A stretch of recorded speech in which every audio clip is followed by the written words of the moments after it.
वीराना की खामोश चीखें।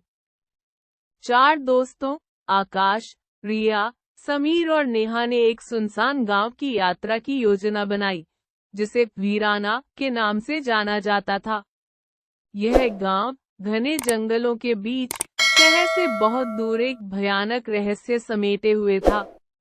स्थानीय लोग इसे शापित मानते थे, जहां दशकों पहले एक रात में सारे निवासी गायब हो गए थे। कई खौफनाक कहानियां इसकी खामोशी में गूंजती थी, और सूर्यास्त के बाद वहां जाने की हिम्मत कोई नहीं करता था। आकाश, जो हमेशा तर्क पर विश्वास करता था, इन कहानियों को बकवास समझता था, जबकि रिया के मन में एक अजीब सी बेचैनी थी। समीर और नेहा को तो बस रोमांच की तलाश थी। एक ठंडी, सर्द दोपहर में उनकी जीप वीराना की ओर चल पड़ी। रास्ता पथरीला और सुनसान था, जहां पेड़ों की शाखाएं सड़क पर डरावनी परछाइयां बना रही थी। जैसे जैसे वे गांव के पास पहुंचे, हवा में एक अजीब सी खामोशी पसर गई। पक्षियों की चहचहाहट भी शांत हो चुकी थी। गांव की सीमा पर एक टूटा हुआ लकड़ी का बोर्ड हवा में हिल रहा था, जिस पर मिट चुके अक्षरों में कुछ चेतावनी लिखी थी। अंदर कदम रखते ही टूटी हुई झोपड़ियां और खंडहर हो चुके मकान दिखाई दिए, जिन पर जंगली बैलें कसकर लिपटी थी। धूल की एक मोटी परत हर जगह जमी थी, और हवा में सड़ी हुई पत्तियों और कुछ अनजानी चीज की दुर्गंध घुली हुई थी। नेहा ने उत्साह से अपना कैमरा निकाला, पर तस्वीरें खींचते हुए भी उसे एक अजीब सी घबराहट हो रही थी।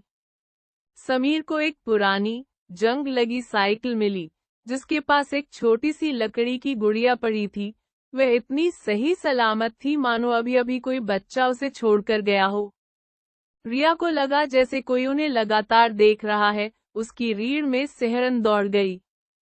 उन्होंने एक घर में प्रवेश किया, जहां हर चीज धूल से ढकी थी। तभी एक दूर कोने से धीमी फुसफुसाहट सुनाई दी।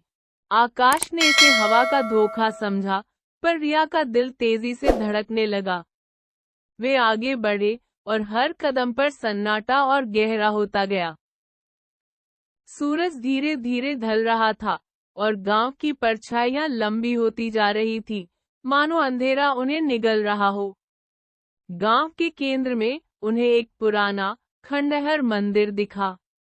अंदर एक खंडित मूर्ति रखी थी, जिसके चारों ओर सूखे फूल और राख बिखरी थी।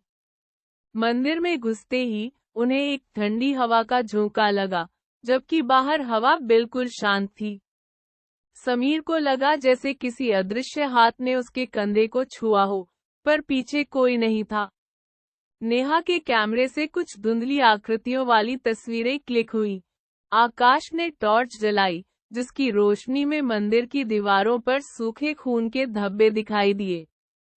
तभी ऊपर से कुछ भारी चीज गिरने की भयानक आवाज आई, जिससे वे सब सहम गए। अचानक समीर ने एक चीख सुनी। आवाज गांव के दूसरे छोर से आ रही थी, जहां वे पहले गए थे। वे सब घबराकर उस ओर भागे। जब वे उस घर तक पहुंचे, तो दरवाजा खुला था और अंदर से एक धीमी, दर्द भरी कराहने की आवाज आ रही थी। रिया ने आकाश का हाथ कसकर पकड़ लिया। उसके चेहरे पर डर साफ झलक रहा था। आकाश ने हिम्मत करके टॉर्च की रोशनी अंदर की ओर डाली। रोशनी एक पुराने पलंग पर पड़ी, जहां एक धुंधली आकृति बैठी हुई थी। वह आकृति धीरे धीरे उनकी ओर मुड़ी। उसकी आंखें नहीं थी, बस 2 गहरे, खाली गड्ढे थे। कमरे में सड़ी हुई लाश की भयानक बदबू फैल गई। वे समझ गए कि यह कोई इंसान नहीं था, और वे इस वीरान जगह में अकेले नहीं थे। उस भयानक आकृति को देखते ही उनके होश उड़ गए। वे एक भी पल रुके बिना जान बचाने के लिए पीछे मुड़े और पूरी ताकत से भागने लगे। चीखते चिल्लाते हुए वे टूटी हुई गलियों से होते हुए गांव के बाहर की ओर दौड़े। उन्हें लगा जैसे कोई अदृश्य शक्ति उनके ठीक पीछे है, उनकी सांसों को घोट रही है। पीछे मुड़कर देखने की हिम्मत किसी में नहीं थी। समीर ठोकर खाकर गिर पड़ा, लेकिन आकाश ने उसे तुरंत उठाया और भागने के लिए प्रेरित किया। नेहा के कैमरे से लगातार अजीबोगरीब आवाजें आ रही थी, मानो वह भी डर गया हो। जब तक वे अपनी जीप तक पहुंचे, तब तक अंधेरा पूरी तरह छा चुका था। उन्होंने बिना देर किए गाड़ी स्टार्ट की और तेजी से गांव से दूर निकल गए। उनके दिल जोरों से धड़क रहे थे और आंखों में असीम दहशत थी। गांव से सुरक्षित निकलने के बाद भी उस रात की भयावहता उनके दिमाग से कभी नहीं निकली।